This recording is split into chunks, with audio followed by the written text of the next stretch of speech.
गांव की गहरी साजिश। गर्मियों की एक सुनहरी सुबह थी।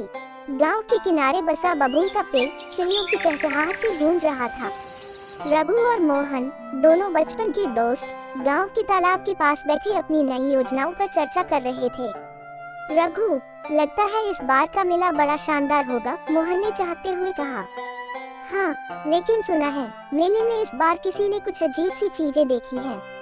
रात को झील के पास कोई परछाई घूमती है, रघु ने धीरे से कहा। मोहन ने हंसते हुए कहा, अरे ये सब गांव की पुरानी कहानियां हैं, डरने की बात नहीं है। लेकिन रघु के चेहरे पर चिंता साफ झलक रही थी। शाम होते होते दोनों दोस्त मेले में जाने की तैयारी करने लगे। मेले में हर तरफ रौनक थी। झूले, खिलौने, मिठाइयाँ और रंगीन रोशनी ने माहौल को और भी जादुई बना दिया था।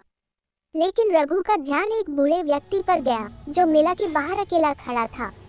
रघु, चल झूला झूलते हैं, मोहन ने कहा। तू जा, मुझे उस बूढ़े से बात करनी है, रघु ने जवाब दिया। रघु धीरे धीरे उस बूढ़े व्यक्ति के पास गया। बूढ़े ने कांपती आवाज में कहा, बेटा, इस मेले में सब कुछ ठीक नहीं है। रात के बाद यहाँ मत रुकना।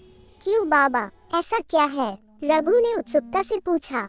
बूढ़े ने कहा, झील के पास जो परछाई घूमती है वो इस गांव के पुराने राज की खोज कर रही है। अगर तुम दोनों दोस्त हिम्मत वाले हो तो इस राज को सुलझाओ। रघु ने यह बात मोहन को बताई। दोनों ने तय किया कि वे झील के पास रात में जाएंगे। आधी रात के करीब दोनों झील के पास पहुंचे। चारों ओर सन्नाटा था। अचानक झील के बीच से एक धुंधली परछाई उभरी। वह परछाई धीरे धीरे बोलने लगी, सालों पहले मुझे धोखे से इस झील में डुबो दिया गया था। मेरा सच सामने लाओ और मैं मुक्त हो जाऊंगी। रघु और मोहन ने अगले दिन गांव के बुजुर्गों से पूछताछ शुरू की। धीरे धीरे एक पुरानी कहानी सामने आई। पता चला कि झील में एक औरत को गांव के जमींदार ने अपनी दौलत बचाने के लिए मारा था। दोनों दोस्तों ने गांव वालों के साथ मिलकर उस जमींदार की असलियत सामने लाए और पुलिस को जानकारी दी। उस रात झील के पास वही परछाई फिर से प्रकट हुई और मुस्कुराते हुए बोली, तुम्हारी हिम्मत ने मुझे आजादी दी, धन्यवाद। और वह परछाई गायब हो गई। गांव में सब कुछ सामान्य हो गया।